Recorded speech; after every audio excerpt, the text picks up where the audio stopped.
Salve moçada, beleza? Começando mais um vídeo aqui do canal Essa é Minha Cara, mais um vídeo de reflexão, inspirado, é claro, no passamento, né, no falecimento de Joey Jordison, aos 46 anos, baterista, ex-baterista do Slipknot, né, e membro de outras bandas que agora eu nem parei para pensar assim muito.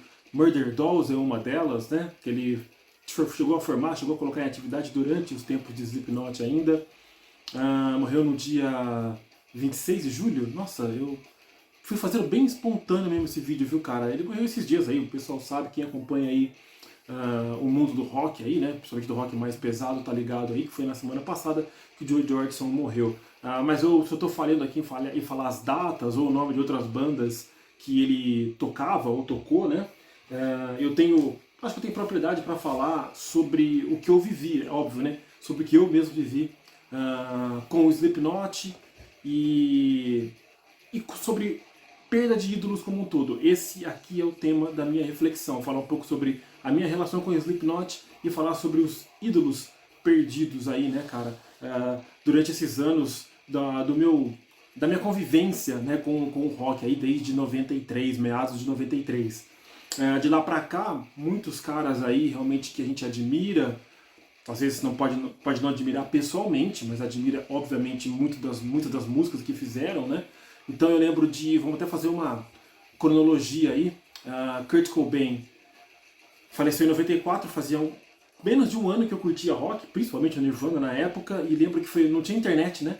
Então eu lembro que eu ouvi no Jornal Nacional uma chamada, acho que Sérgio Chapelain ou Cid Moreira, acho que Sérgio Chapelain, dando notícia, aí liguei pro Alex, se não me engano, até, cara, você viu que o Kurt morreu? Mas era uma coisa meio assim, porque a gente não estava talvez tão assim emocionalmente envolvido, talvez, ou porque não teve aquele boom da internet, sei lá, foi diferente. A gente foi sentindo cada vez mais com o passar do tempo, a ausência, né? Mas foi um negócio meio assim de passagem. Aí eu parando para pensar aqui depois, retomando Tupac 96, que era algo também mais distante ainda, porque a internet era incipiente e porque eu não era tão fã do Tupac assim na época, já conhecia, já curtia algumas coisas, mas poucos sons.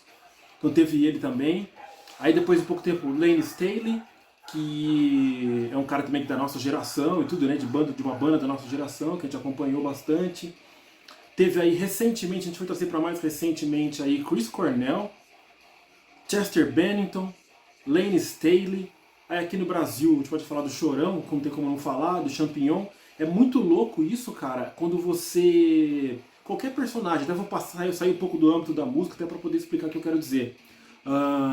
É muito louco quando você acompanha alguém, admira esse alguém, esse artista ou esse esportista, é isso que eu quero fazer para poder sair um pouco do âmbito da música. Quando você acompanha toda a trajetória e de repente vê esse artista, essa pessoa, essa personalidade partir por algum motivo, né, cara? É uma sensação muito louca, porque você vai sentindo que o tempo tá passando e ao mesmo tempo dá aquela coisa de você, sei lá, que algo seu também tá indo embora, tá ligado? Não quero ser muito melodramático aqui, mas é aquela coisa, aquela parte, eu senti muito isso quando o Chorão se foi, assim, porque era uma coisa tão presente, corriqueira, né? Charlie Brown, beleza, tal. Acho que eu cheguei a falar isso em algum vídeo. E aí, de repente o cara não tava mais, morreu, acabou. Aquilo que você tá acostumado a viver, que você viu desde o comecinho até agora, não existe mais, acabou. Fica claro a obra e tudo. Mas é uma sensação bem estranha, cara. Eu não consigo lidar muito bem com isso. E só pra confirmar aquilo que eu tava dizendo, né, de sair do âmbito da música, não consigo lidar com a morte do jogador de basquete Kobe Bryant, que faleceu em 2019, pouco antes do 2020, né? Começo antes da pandemia, acho que foi 25 de janeiro de 2020. Eu faço de conta que esse dia não existe. Eu quero acreditar fico confundindo com o Kurt Cobain, que o Kobe Bryant é um ex-jogador, ele já tinha parado de jogar, né, quando ele faleceu. Eu prefiro acreditar que ele é um ex-jogador que prefere ficar fora dos holofotes, sabe? Então eu não vi nada das despedidas dele, do funeral, nada. A filha dele também faleceu no acidente. Imagina, isso é uma coisa que eu não... Nossa... Lógico que vai além também daquele lance de saber lidar com a morte, é outro assunto. Mas aquela coisa de você ter aquele ídolo presente com você e de repente esse ídolo não tá mais aí. Ao mesmo tempo que a gente pode ficar com o legado, mas ao mesmo tempo também a gente não vai ver nada mais novo, para onde esse artista poderia ir, né? Isso é muito triste. E de certa forma não tem como não pensar nisso, ou claro que não tem como não pensar nisso, quando a gente fala do Joey Jordison. O Slipknot, que é uma banda que deu aquele baque muito louco, a gente já curtia o som já fazia algum tempo, e foi muito legal ver nascendo aquela novidade, cara, diante dos nossos olhos, dos clipes da MTV, né? As músicas em si, a maneira que eu comprei o primeiro disco do Slipknot, depois quem quiser dar uma olhada no vídeo que eu fiz especial sobre o Slipknot aqui no canal já há alguns anos. Então é muito louco você fez isso desde o começo. Aí depois a gente foi no show em 2004, primeira vez, né? Porque o Slipknot esteve no Brasil, aqui em São Paulo. Depois de alguns anos eu vi o show no Rock in Rio 2011, não em loco, mas eu costumo dizer que foi o melhor show que eu vi na minha vida, sem ser ao vivo, que eu fiz, eu curti quase como se eu estivesse presente, foi muito louca a sensação.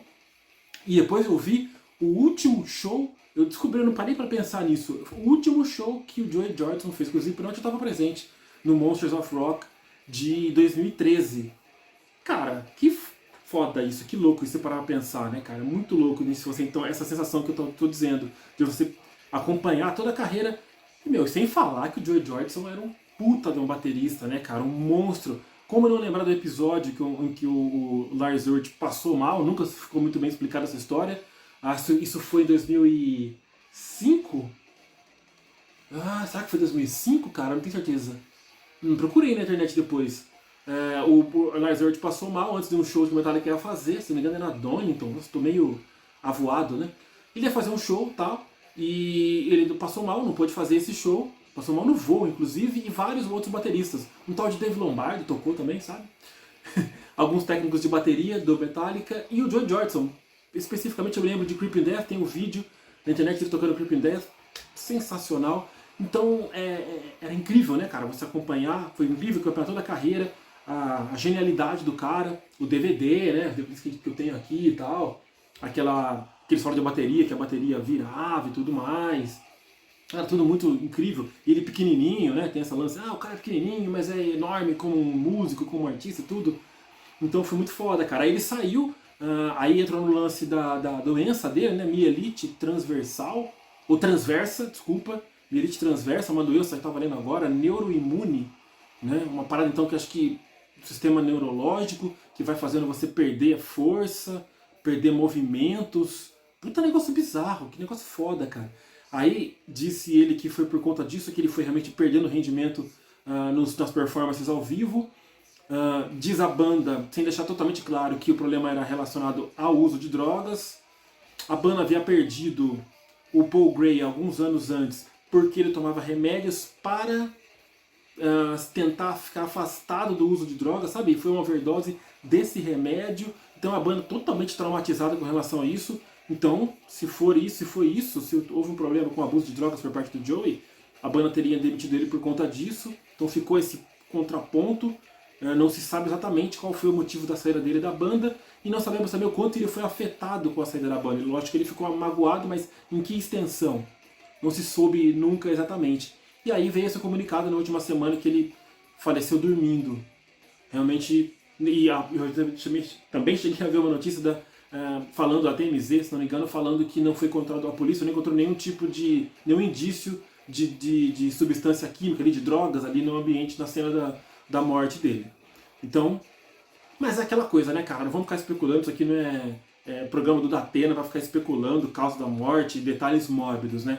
O que é legal, o que é importante aqui colocar realmente esse sentimento de uma perda, um pedaço de uma perda do que foi a nossa vida, né? A gente que gosta tanto de música, não deixa de ser uma perda, né, cara? Um pouco da nossa vida. Sentir alguém que você acompanhou de 99 até aqui, né? É muito louco, é uma sensação meio complicada. E celebrar esse cara, que eu falei aqui, já falei dos predicados dele, celebrar esse cara que é tão fodido, tão bom, era um músico tão espetacular, ele vai ficar sempre aí na nossa memória, como o Joey, né? O Joey Jordison, um cara que influenciou tantos e tantos bateristas da geração dele, cara espetacular. Eu, inclusive, ouvi, obviamente, né? Demorei um pouquinho, mas acabei ouvindo, depois de alguns dias, as primeiras faixas aqui, metade, né, desse disco de estreia do Slipknot, que foi um dos discos que eu demorei muito para tirar do meu aparelho de som depois que eu comprei. Absurdo, um disco não é nota 10, por causa de umas instrumentais que eu não consigo assimilar legal. Um disco 9,75, vai. Um disco espetacular, fudido, ele é a trilha aqui desse vídeo. e tal. Então é isso que eu queria deixar, cara. Um vídeo para homenagear o Joey, mostrar aqui a minha apreciação, né? A minha admiração por esse cara que fez parte de uma das bandas que eu mais curto, sem dúvida, que é o Slipknot.